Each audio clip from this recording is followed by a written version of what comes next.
What's going on, guys? I'm gonna do a quick video for you. Shop's a wreck. Gotta clean up. Terrible. So anyway, been sanding on this little this morning. A little of this. This video is to say thank you for the glove guy. I don't know which YouTuber. I know about where you live. But one of the YouTubers sent me some gloves, which is pretty funny. Because Sunday I went out and bought these for, I don't know, 10, 11, 12 bucks. Because I had to get them from the parts store. Because my hands were getting trashed from doing the airbrush thing. So I do appreciate the gloves very much. They come in really handy. I always forget to buy them. And what causes that, you know. So I'm going to make a habit of trying to wear those. And try to get my hands back in shape. But we got this going on in here, the green bean, and she's ready to go. Just got to do the tires, and it's on like Donkey Kong. But yeah, she's all taped up, and the air's looking really good today. Down wrap pulled down to 40%, 39% humidity, so we should get a really nice job. And waiting on some paper for some wheel covers, and this one will be going on. Gonna seal it with some 1K sealer. Yeah, I said 1K. And shooter silver going right over that. I pushed that out a little bit, you know, took the tail light out, drilled a hole, and pop, pop, pop, pop, pop, pop. Made it look like it's got the measles. But they don't want to fix, so no prob, no prob. We will make it silver for them, dents and all. So that's what we're doing today. Just gonna do a little silver on this and get rid of this out of here. And Hans prepped the roof up. Hopefully he did a decent job up there. We'll find out. And yeah, so that's what's happening. Gonna try to get that out of here early. It's cold here today. Fire the heat up, and I want to try to paint some doors tonight for this. So that's what I'm. Those are my plans. But the best plans sometimes go. What do they call that? I don't know. Anywho, that's what we're doing. So we're gonna have to sand this. See if we got to do any repriming, and you know. Hopefully we won't have to reprime anything and we can just start painting. So that's what I'm hoping. Charging a couple batteries up, moved a couple cars yesterday. Andrea had me move the truck and the Titan to the backyard since she was tired of looking at it. So I got my Beetle sitting there. I got to clean all this stuff up out of here before I you know, take my vacation or whatever. So I got the drive shaft straightened out for the Bronco here. I got one there for the front, or for the back. I gotta get a U-joint for.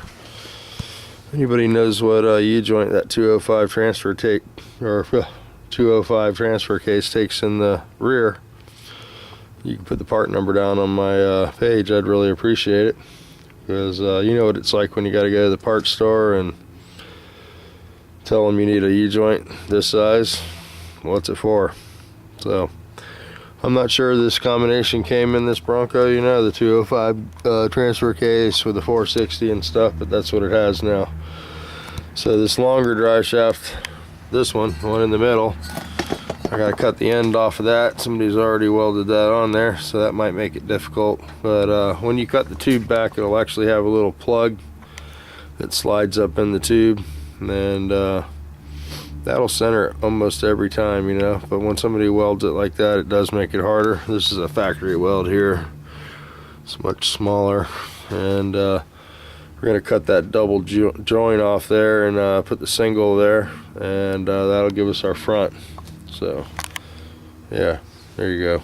That'll be our front drive shaft, and then I get that U-joint for the back, and this baby should be a roller. Had Hans tighten up the tranny lines. We need to get some bolts and stuff, and we got to put the wrap up bars on here, because if you don't have those, well, on this truck, I don't know, you hammer the throttle, it'll just wrap the rear end up and spit the dry shaft out. So I've done that one too many times. So we'll have to make some mounts for this 9-inch, because those were on the corporate 14 bolt that we took out of here. So this dry shaft that's in the rear here, Ronnie Kaysen cut it, and it was way too short or too long. I forget what it was, but with the combination of lowering the truck down and the 9-inch, it's perfect for it now. So there we go. That's what's going on. It's a pretty nice day today, real nice, just other than being cold. And they're calling for snow drifts tonight. You know, it's supposed to be down in the low 40s, high 30s. So I'll probably have to get the plow on the truck and all that stuff too today. But anywho, that's what we're doing. Gonna clean up the shop, get that green thing turned silver, and jump back on this Volkswagen. Somebody had asked me a while back about these fenders and what you can do to protect the back sides of them. And there's a couple different ways, you know. Like this job here was just to repair it, paint it, and send it. So I mean, we don't get into stripping the bottom of the fenders. Those will get re-undercoated, you know, the best we can. But the best way is to strip them or blast them, however you're gonna do it. I think I can show you my Nova fender over here. I had these blasted, and I had the back sides done too. So what I did was, when I got them back, I just etch primed them, and I've left them in etch primer. I'll probably throw some epoxy down over that. You can see where we welded up the, the chrome holes, the molding holes. We'll have to put some etch on that, and then we'll epoxy it. And I was planning on just painting the back sides with some car paint. There are some products on the market, that are made to paint over the backs of fenders and stuff, and as long as it's not in direct contact with sunlight, it is okay.